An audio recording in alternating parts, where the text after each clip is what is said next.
कंधार शहरातील अतिदुर्गम भागात भटक्या विमुक्त जमातीच्या वस्तीत असलेल्या रवींद्रनाथ टागोर प्राथमिक प्रशालेचा वार्षिक स्नेहसंमेलन सोहळा 23 फेब्रुवारी रोजी उत्साहात पार पडला।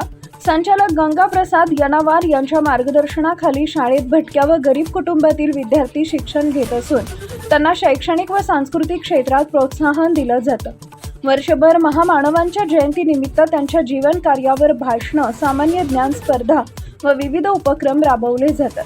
स्नेहसंमेलनात विद्यार्थ्यांनी पोवाडे सादर करत महाराष्ट्राची लोककला व लोकसंस्कृती जपली। विविध खेळ व सांस्कृतिक कार्यक्रमातून विद्यार्थ्यांच्या कलागुणांना व्यासपीठ मिळालं। कार्यक्रमाच्या अध्यक्षस्थानी संस्थेचे अध्यक्ष गोविंदरावजी यनावार होते, तर प्रमुख पाहुणे म्हणून माजी पंचायत समिती सदस्य उत्तम चव्हाण, केंद्र प्रमुख माधव कांबळे, विविध शाळांचे मुख्याध्यापक व पत्रकार उपस्थित होते। पालकांचीही मोठ्या प्रमाणात उपस्थिती होती। टाइम्स ऑफ महाराष्ट्रसाठी नांदेड जिल्हा प्रतिनिधी उत्तम चव्हाण यांचा रिपोर्ट।